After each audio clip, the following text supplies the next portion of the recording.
Bahay na ano yun. Hindi ko siya pinakialaman. Bakit? Kasi gabi lang nung nangyari.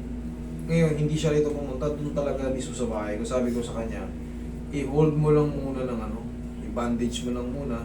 Kailan ba yun? Anong araw yun? Friday, last Friday po yun, gabi. Bali Sabado na po ata yung umaga. Ano?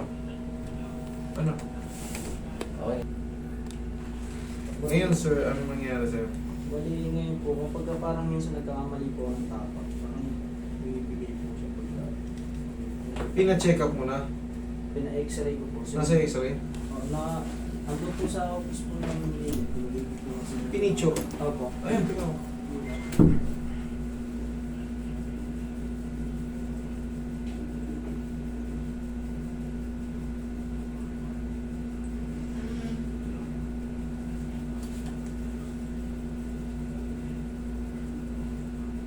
Bali nakita po wala naman daw po. Sa buto, wala. Pero yung ligaments and tendons. Yun nga po. Kasi maluwag yung tuhod mo nung pumunta ka sa akin.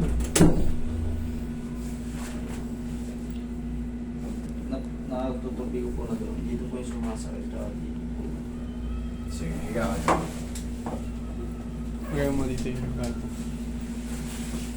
Tingnan natin kung ano nangyari sa'yo. Pero maganda naman yung buto mo eh.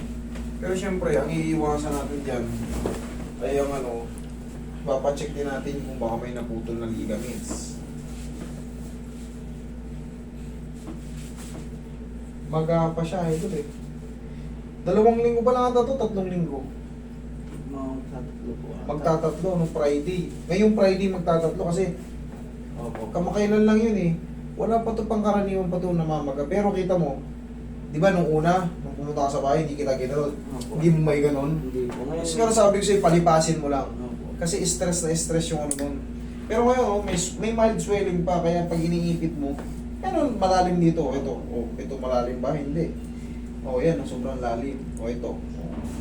Pero that's normal, ano pa lang to, 2 linggo pa lang. Sa Friday, magtatatlong linggo ka.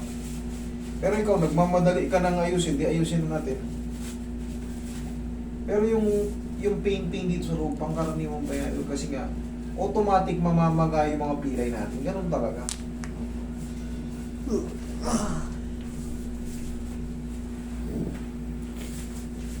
Relax lang. Yung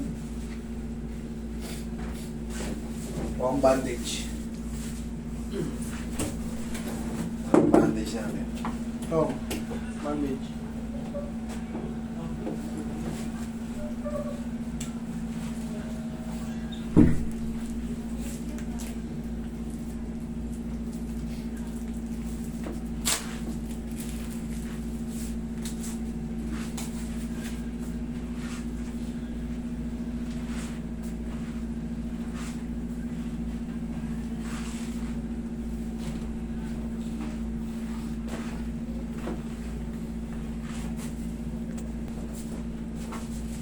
Relax na.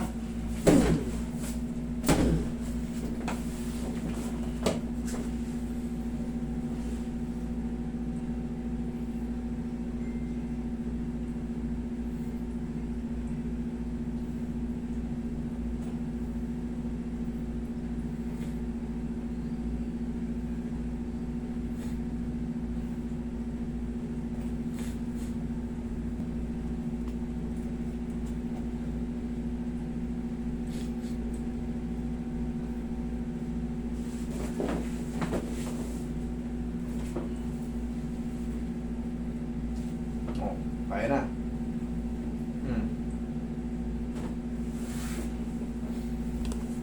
Pahinga ka lang. 2 buwan. Pahigpay ka para lumakas yung ano mo. Okay? Mata. Yung dito sir, okay lang ba pa? Saan? Pag dito. Kasi kapag Sige, tanggalin mo yung jacket mo. Hindi mo sinabi eh.